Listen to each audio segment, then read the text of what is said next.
Tanggapan Pak Jo soal penandatanganan undang-undang desa yang dilakukan oleh Presiden Jokowi hari ini seperti apa? Ya, kalau secara general ya, maka bisa kita katakan ini revisi Undang-Undang Desa nomor 6 tahun 2014 menjadi Undang-Undang Desa perubahan nomor 3 tahun 2024, kemunduran untuk demokrasi desa.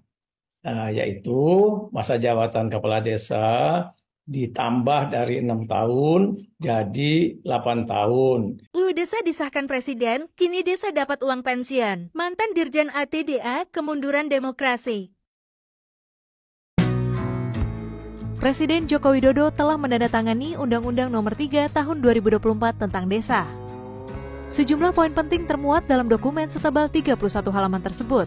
Di antaranya, terdapat pasal 39 yang mengatur masa jabatan kepala desa dapat mencapai 16 tahun.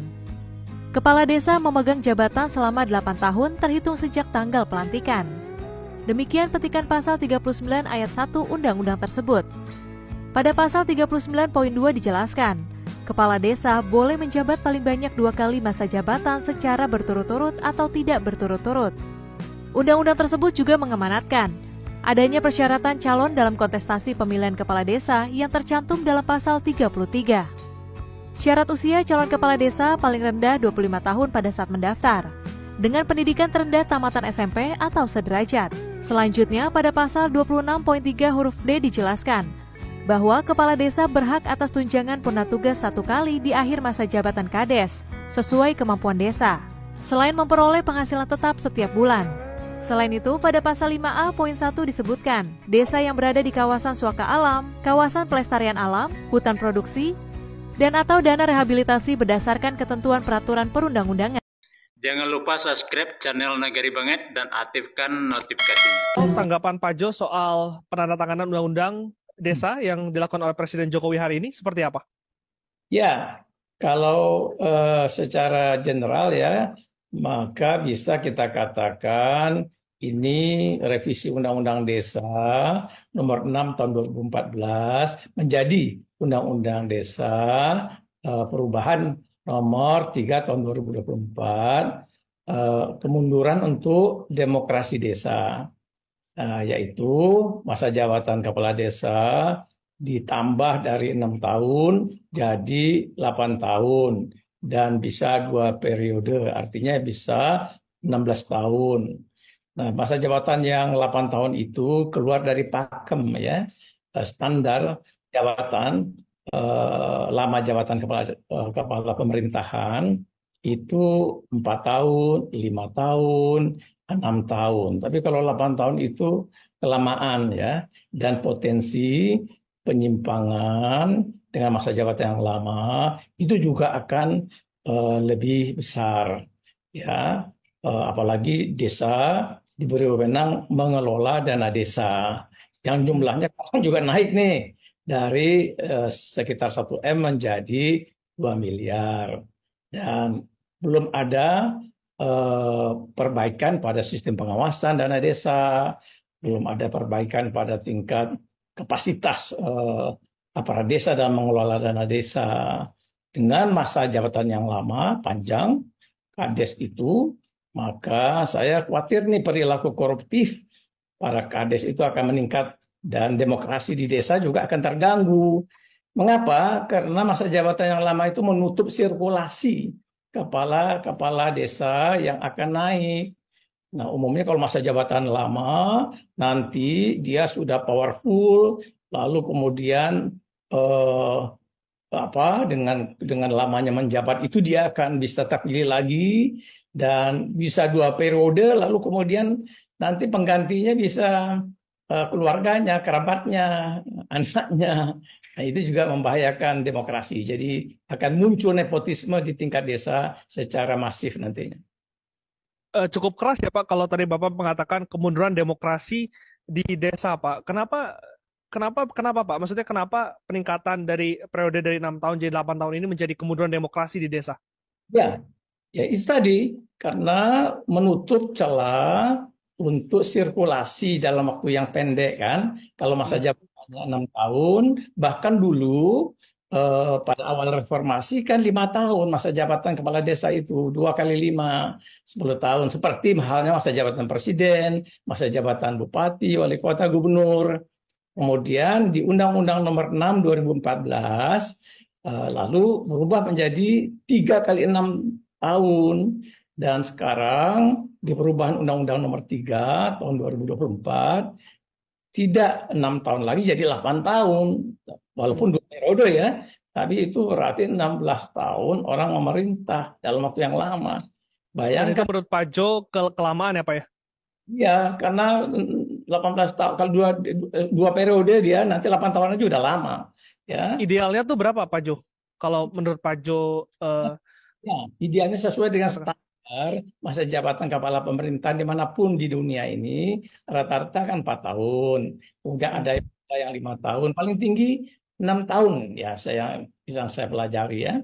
Tapi kalau lebih dari itu akan membuat macet dan mandeknya demokrasi. Karena masa jabatan yang lama tadi teorinya akan cenderung orang itu powerful, berkuasa, dan terus kemudian menumpuk kekuasaannya, bridge power namanya, mempertahankan dan menumpuk kekuasaan dan menutup celah untuk sirkulasi kepala desa yang lain. Kalau itu negatifnya, kalau tadi Pak Jo sampaikan kemunduran demokrasi, lalu juga adanya potensi koruptif. Nah, apakah dari perpanjangan masa jabatan ini ada sisi positif, Pak, dari kebijakan ini? Ya ada, yaitu kalau memang dikelola kekuasaan oleh kepala desa dengan tata kelola pemerintahan yang baik, ya maka itu akan membuat stabilnya pemerintahan desa. Pemerintahan desa yang stabil membuat lahirnya kebijakan-kebijakan yang panjang dan kemudian bisa mengadres, mendeliver untuk menaikkan kesejahteraan masyarakat di desa, perbaikan pelayanan-pelayanan publik yang ada di desa, sepanjang dikelola dengan model tata kelola atau governance publik yang baik.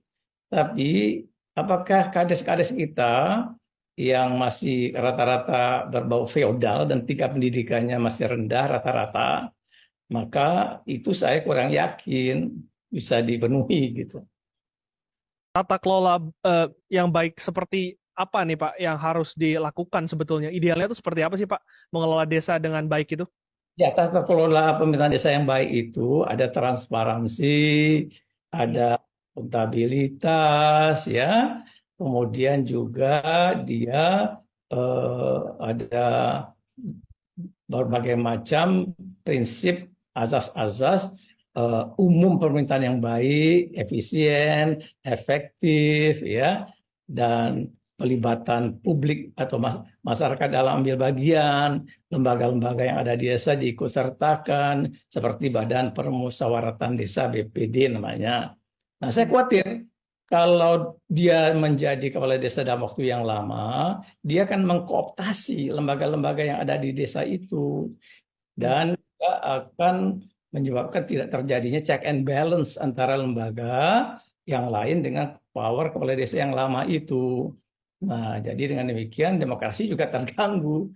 Ya, walaupun tadi kita positifnya memang kalau dikelola baik, dia memenuhi syarat-syarat yang saya kemukakan, Glenn, ya, itu akan membuat terjaminnya satu kebijakan yang panjang terus-menerus, menurunnya tingkat kemiskinan, misalnya ya stunting, ya, perbaikan pada irigasi, jalan desa. Nah, tapi kalau orang berkuasa lama, cenderung dia itu one man show dan dia cenderung sok tahu dan nggak mau dengar aspirasi atau masukan-masukan. Ya itu praktek di tingkat negara juga kayak gitu kelakuan presiden-presiden. Kalau selama ini Pak Jo melihatnya sudah dikelola dengan baik kah atau seperti apa di lapangan, Pak?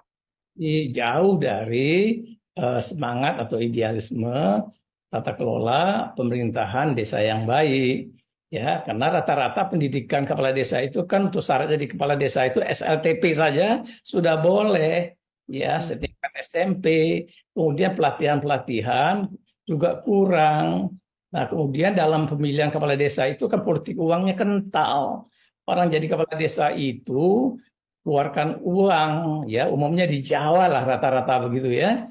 Jadi dengan begitu mirip-mirip kepala daerah nih, Len, akan jadi semacam balikin modal setelah dia jadi kepala desa terpilih, lalu modal untuk pembiayaan kepala desa yang keluar, bahkan ada hitungan angka ratusan juta, miliaran kalau desa-desa di Jawa khususnya, dan itu akan dikembalikan oleh dia. Dari apa? Dari tadi dana desa, lalu ada ADD, alokasi dana desa, dan berbagai macam program yang ada di desa.